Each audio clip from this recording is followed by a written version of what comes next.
Daniel McNamara. Good morning. Good morning, sir. Mr. McNamara, you're charged with going through a red light on the service road of Route 95. Do you remember this? I actually do. I had just moved down here that day, so I was moving all day back and forth between here and Massachusetts. And I drive stick. I was teaching my friend how to drive stick. I was teaching him how to rev match, and it didn't go so well, apparently. And we were actually going to transfer it, but after I moved out a couple weeks, like living in my space, I realized that he stole a few things from me.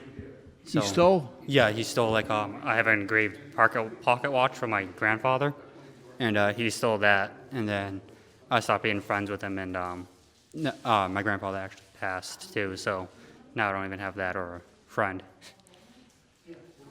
But You haven't had a good year. no, not at all. But bounce back. Did you go through the light? Well, he was driving, but yeah, we did. Oh, you wasn't driving. No, I was teaching him how to rev match, so I was in the passenger seat explaining him how to rev match. So I don't really know how to explain it too well, but it saves brake life, essentially. So. Do you know what he's talking about, Inspector Quinn? I don't know, I guess they felt the need that it was time to speed race instead of trying to stop at the light. Trying to match the RPMs with the gear selection and... Is that it? Yeah, well, I mean, I come from a family of truckers, so, saves clutch life, all that. It's a 4-cylinder, so. You mean truckers go through red lights? I'm not sure if that... Let's take a look at it.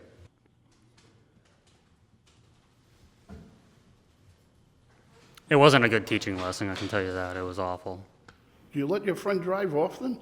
No, not at all. This was actually it was the first and last, because then we had that falling out. You don't see this guy That anymore was me. anyway. You would've No, saw not that- at all. If that was me, right after that light, you would have saw that vehicle pull over to the right. There would have been a little tussle in the middle of the street. Then there would have been one guy laying in the street, and you would have saw the car drive off. And I can assure you I would have been the operator on the other end of that. I did switch before we got on 195. Inspector Quinn, how do you feel about this? Your Honor, the video speaks for itself. I mean, at 46 miles an hour. Mr. McNamara, I usually take a whole bunch of factors into consideration.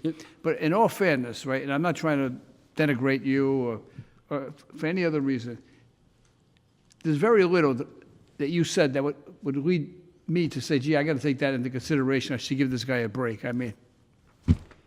So reluctantly, I'm going to have to fine you $85. All right. Good luck.